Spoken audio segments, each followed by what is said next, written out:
जम्बूद्वीप में महेंद्र पर्वत है। वहां दीर्घ तपा ऋषि अपनी पत्नी के साथ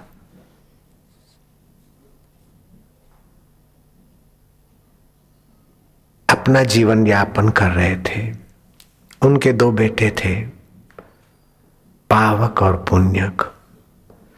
ऋषि ने सूर्य स्नान किया होगा।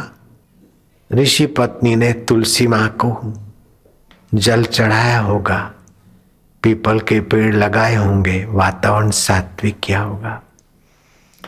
समय पाकर उनका परिवार के मुख्य ऋषि परमात्मा पद में स्थित हुए।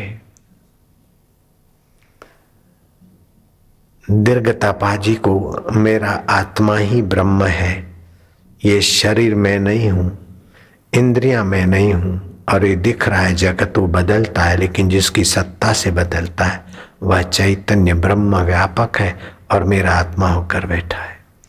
वही सत्यचित आनंद स्वरूप मेरा अपना आपा है। इस उच्च अवस्था को दीर्घ तपा ऋषिवर ने अनुभव किया और ऋषि पत्नी भी पति के मार्ग पर चलने से वो भी इस सत्य साक्षात्कार तक पहुंच गई। पति पत्नी आत्मरानी हो गए, दीर्घ तपा और उनकी पत्नी।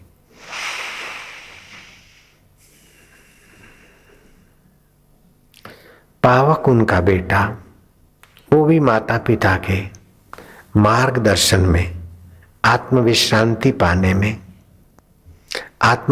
पाने से मनोबल, बुद्धि बल, विचार बल बढ़ता है। आत्म प्रीति से नित्य नवीन रस, जैसे कृष्ण के जीवन में नित्य नवीन रस छलकता है। प्रेम, भक्त बोलते प्रेम ही परमात्मा है।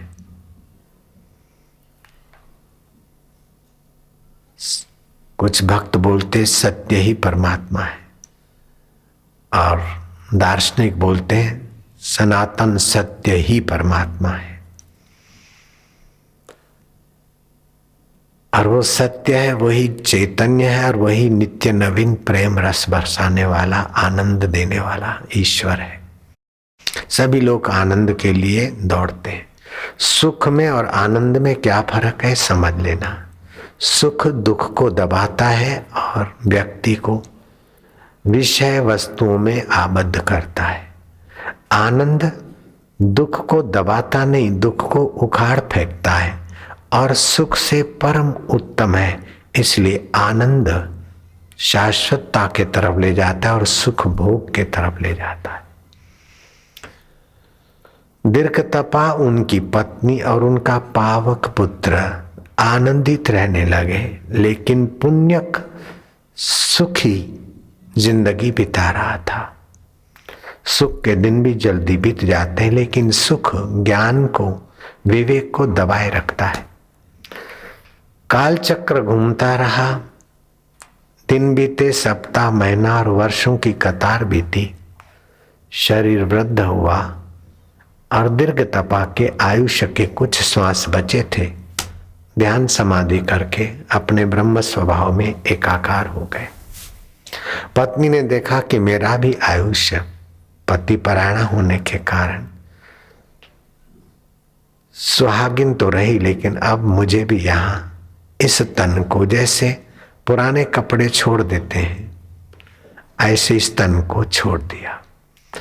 दोनों माता पिता का अग्नि संस्कार पावक ने शांत और सम होकर किया, लेकिन छोटा बेटा पुण्यक, हाय माँ, मारे माँ, हाय पिताश्री, मुझे अकेला छोड़ गए, मैं अनाथ हो गया। पावक उस सुखी भैया की दुखद स्थिति से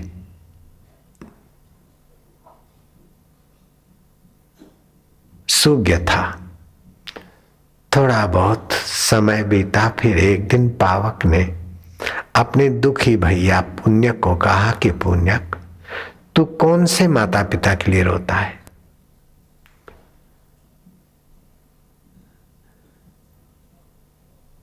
तू जंगल में हिरण बना था, हिरणी तेरी मां थी, हिरण तेरा बाप था। और उसके बाद तू हंस बना था, हंसिनी तेरी माँ थी। दशावण देश में तू कौवा बना था, कौवी तेरी माँ थी, और कै कै करने वाला कौवा तेरा बाप था। कौन से जन्म के कौन से माँ बाप के लिए तू कब तक रोता रहेगा? तू इस बात के लिए रो कि तू सुख का पुजारी बनकर अज्ञानी रह गया। अगर तू आनंद स्वरूप आत्म कृष्ण का पुजारी होता तो तुझे ये दुख नहीं सताता था, ये काल तेरी कमर नहीं तोड़ता, ये अज्ञान तुझे आवृत नहीं करता। भैया तू कौवा बनने के बाद बंदरों के बीच क्या क्या करता था, बंदरों का चिंतन करता हुआ मरा कौवा तो बंदर हुआ, बंदरी के गर्भ से जन्मा। तू बंदरी तेरी माँ थी, बंदर तेरा बाप था। और फिर तू है देश में हाथी बना था, हथिनी तेरी माँ थी। तुषार देश में हाथी राजा के संपर्क में था, राजा का दर्शन करता था, राजा के चिंतन में हाथी मरा। तुषार देश में वो राजपुत्र हुआ और फिर राजा बना। फिर राजा भोगी शराबी होने के कारण शालव देश में गधा बना था तू। तेरे कई जन्मों को और कर्मों को मैं ज्ञान दृष्टि से देख रहा हूं। और गधे के शरीर में तू धोबी का बोझा उठाता था, डंडे खाता था। फिर बंग देश में तू तीतर बना। हे पावक, पावक कहता कि हे पुण्यक, तीतरी तेरी मां थी। फिर तू चांडाली का पुत्र बना और दुष्ट कर्म करने के कारण तू मच्छर बना, लोगों का रक्त पान करता था। हे पावक, पावक कहते हे पुण्यक, तू तिर्यक देश में मेढक बना था और मर गया। फिर बंग देश में तू वृक्ष बना। पौंड्र देश का तू राजा पौंड्रक बना और उसके बाद तू गधा बना। खान पान और वाहवाही की बेवकूफी ने तुझे तामसी बना और तू गधा बना। और उसके बाद तू गीध बना और 5 माह के बाद तेरा मृत्यु हो गया। और फिर तू मगर बना। तुषार देश का फिर तू राजा बना। इस प्रकार तूने न जाने अज्ञान के कारण कितने कितने दुख भोगे, कितने कितने माता पिताओं के तन से और गर्भों से तू भटकता है। तेरा असली माता पिता तेरा आत्मदेव है, जो सत है, चेतन है, आनंद स्वरूप है। उस आनंद स्वरूप का तू चिंतन करता, ध्यान करता, सत्संग सुनता। तो जैसे मैं ज्ञात ज्ञेय हो गया हूँ, मुक्त आत्मा हुआ हूँ, जितात्मा हुआ हूँ और पिता और माता के शरीर की मृत्यु का यथा योग्य मैंने अंत्येष्टि की, लेकिन मैं तेरे नाई दुखी होकर, विवल होकर, उनके लिए आंसू बहाकर अपना चित्त दुखी नहीं करता और उनके चित्त वृत्ति को अथवा उनके आत्मवपु को परेशान नहीं करता हूं। अज्ञानी खुद भी दुखी रहता है भाई, दूसरों के लिए भी दुख बढ़ाता है। गुरु के ज्ञान से जो पावन हुए वे स्वयं भी आनंदित होते हैं, संतुष्ट होते हैं, सुखी होते हैं। वे तरते हैं, दूसरों को तारते हैं। वे सुखी होते हैं, दूसरों को सुख देते हैं। वे तृप्त रहते हैं और दूसरों को तृप्ति देते हैं। हे पुण्यक, तू सुख की लालच और दुख के भय से कई जन्मों तक भटकता आ रहा है। मगर देश में तू और मैं भाई भाई थे। वन में विचरण करते बैर खाने का शौक था तुझे, फिर तू वृक्ष पर चढ़ा और वहां से गिरकर तू मरा था। गायों का चिंतन करते तू बछड़ा बना और 10 माह तेरी आयुष्य रही। और फिर इस माता पिता के यहाँ हमारा तुम्हारा लेन देन पूरा हुआ और मैं पिता और माता के ज्ञान प्रकाश में ज्ञानवान हुआ हूं और तू मित्र और सखाओं के स्नेह में अज्ञानी पुण्यक। कंस काल और अज्ञान दुख देता है। शोषकों के संग में, काल के कपट में और अज्ञान में तू कब तक दुखी रहेगा भाई मेरे। आसन करने से रजोगुण नाश होता है और प्राणायाम करने से पातक दूर होते। मैंने आसन किए, प्राणायाम किए और प्रभु का ध्यान किया।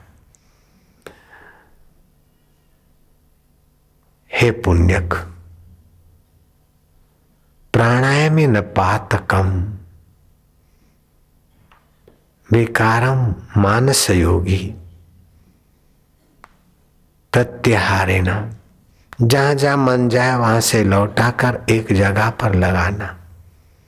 देश बंधस्य चित्तस्य धारणा। एक जगह पर आंख की पुतली टिक टिकाए रखना और भगवान के नाम का दीर्घ उच्चारण करना। हे पुण्यक, पाप नाशक प्रयोग तू शुरू कर दे। हाय माता, माता रे माता, बीतते हुए दुख को या बीते हुए स्वजन को याद करके दुखी होना ये शोक की आग में जलने के बराबर है। योग का साधन आसन और प्राणायाम रजोगुण तमोगुण को हरने वाला, और प्राणायाम में भगवान का नाम पापनाशक और चित्त शोधक होता है। प्रत्याहार से मन के विकार दूर होते हैं। भाई मेरे, कुंडलिनी शक्ति जागृत होती है। भय और भ्रांति, संशय और अविद्या, अविश्वास नष्ट होता है। संस्कृति, धर्म और संत में दृढ़ विश्वास होने से व्यक्ति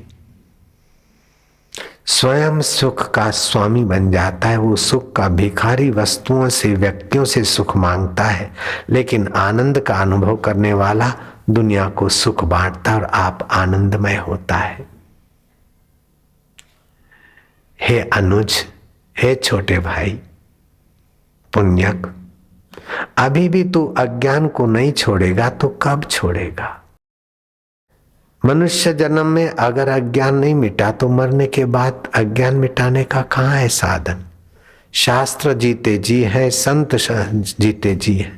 श्रद्धा भी जीवित मनुष्य करेगा, और शास्त्र संत का फायदा उठाकर तू परम संत परमात्मा रस को जागृत कर।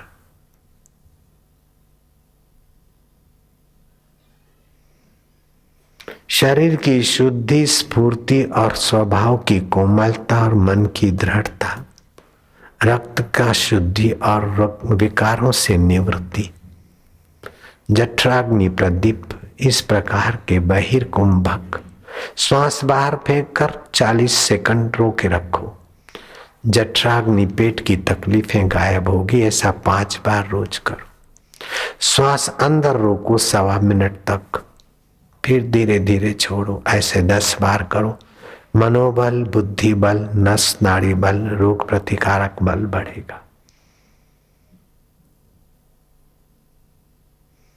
किसी पदार्थ को सदा के लिए कोई अपना बना नहीं सका, किसी शरीर को सदा कोई रख नहीं सका, और जो सदा मैं चैतन्य है उसको कोई 1 सेकंड के लिए छोड़ नहीं सका। जिसको छोड़ नहीं सकते उस मैं को खोज लो, तुम्हारा मंगल हो जाएगा। तुम्हारी मीठी नजर पड़ेगी, उनका मंगल हो जाएगा। मंगलानाम अपि मंगलम। कितना भी दुख, आपदा, विरोध और निंदा का झंझावात आए, लेकिन वो तुम्हें नहीं दबोच सकता है। तुम्हारे मैं को, कल्पित मैं को अथवा शरीर को कोई दुख या पीड़ा दे सकता है, लेकिन तुम उसको जानने वाले हो, इस बात को याद रखो। तो तुम्हारी आंधियां, तुम्हारे दुख, तुम्हारी आपदाएं तिनके किनाई उड़ जाएगी। दुख में मैं दुखी हूं, इस बेवकूफी को महत्व मत दो। सुख में मैं सुखी हूं, इस नासमझी को पकड़ो मत। सुख स्वप्ना है, दुख बुलबुला है, दोनों आते जाते हैं। मैं उनको जानने वाला अमर आत्मा, और मैं परमात्मा का हूं, परमात्मा मेरे है। ऐसा सोच विचार करने से मन जितना जल्दी पवित्र होता है उतना और साधन से नहीं होता। लोग बोलते मन भगवान में नहीं लगता। भगवान में मन क्यों लगेगा? हम लगे हैं संसार में, मन भगवान में काहे को जाएगा? हमें भगवान में लगना है, मन अपने आप लगेगा। लोग फरियाद करते कि मन बड़ा खराब है, मन बड़ा चंचल है। न खराब है न चंचल है, आप जहां मन को लगाना चाहते लगता है। पान मसाले में सुख बुद्धि करते तो मन उसमें लगता और आपको सुख दिखाता है, भले सत्यानाश हो।